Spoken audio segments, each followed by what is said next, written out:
You're also one of the Fleshlight girls. Yes.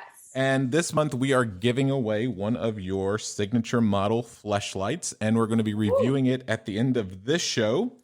And so I wanted to talk to you a little bit about that. Could you tell me about how you were approached about being a Fleshlight girl and when all that happened? So that all happened. It launched in 2016. I was the New Year's launch. So in 2015 is when we did everything. Was it 2015? Oh, it was 2015 that it launched. And so 2014, I filmed a movie, an adult movie with a company, Tushy, that was called Being Riley. And Being Riley, somehow the company got in contact with Fleshlight, and they were like, hey, you need to have this girl as your Fleshlight girl. Like, she's really popular. We did this movie with her. And so I was very grateful and very fortunate. And from my knowledge, they don't even get a percentage of it or anything like that. So they reached out on your behalf. Yeah, they reached out on my behalf. And I had reached out to Fleshlight multiple times, but they weren't interested. And I was one of the first newer girls. Now they kind of take a bunch of girls almost every month. Well, it's selling so much. Everybody has one now, you know.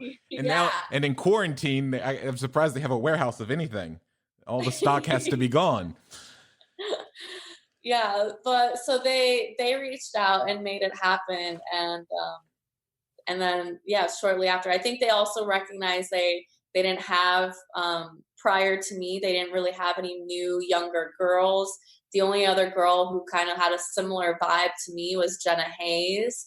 And she hadn't shot content in quite a few years at that point. So they had a lot of more MILF-y style women. So I think they also realized that they were missing a demographic of young teen girls.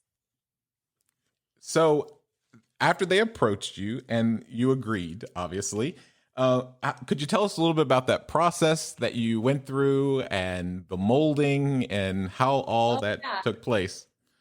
Yeah, so they flew me out to Texas because that's where they're based out of. And so I flew to Texas and I got to meet their whole team. The owner, Steve, who is amazing. He's like this big, beautiful Viking man, and his wife is so darling. And I remember my first, what's the word? When you meet someone, you're like, why? Impression. Yes, my first impression on them was what sweet, amazing people they are, because the wife came in and hugged everyone in the office. And it was just like that alone right there made me feel like, wow, like they care about the people that they work with. Like, it was so beautiful to me to see that, which to me made me want to work with them even more. Sure. And then so the molding process is they put you in a room by yourself with some sex toys, and they ask you to stimulate yourself to orgasm, because when the female orgasms, her clitoris is a little bit engorged and things like that. Your vagina doesn't look exactly the same to pre-orgasm.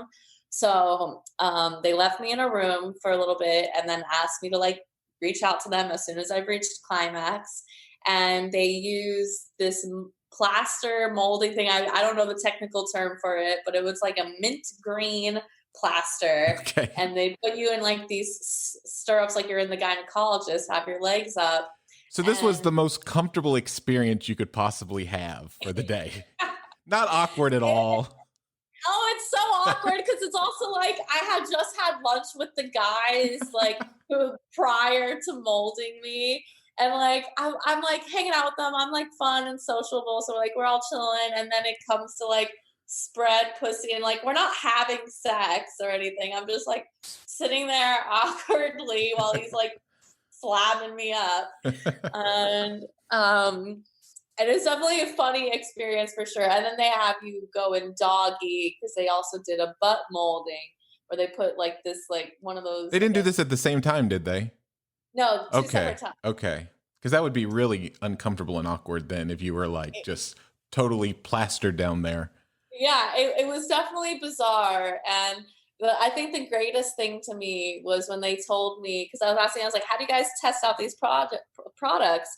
And they're like, "We just give them to the guys who work here and ask them to tell us what they think." So I'm like, "How amazing! If you work at the Fleshlight office, you have endless Fleshlights to just test out the products." So when it was all finished, they sent you, I'm sure, a box of them because they have sent us boxes of them. And what was your first thought when you took it out and saw your Fleshlight?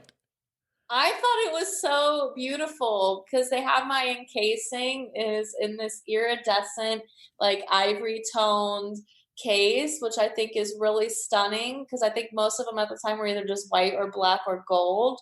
And so we have this beautiful case and the fleshlight itself. I love the texture of it. I love the skin tone color that they chose. I think it's really pretty. And I love that they have my little signature on it. I think I have terrible handwriting, but nonetheless, I think it's still really cool. And the sensation of it, like I definitely like took it out, took it apart, tried it all out, was seeing what it was like, and I think it's really amazing. And it's an incredible product. And I feel like that there aren't enough male sex toys. So the fact that they are really able to perfect the fleshlight, I think is really amazing. And it's obviously become a very popular, everybody knows what they are now. And so it's become a little bit more acceptable to have one. Yeah, they're mainstream That's now. right. And we're Yeah. giving away one of yours, and some lucky winner will get to have one shipped to their house.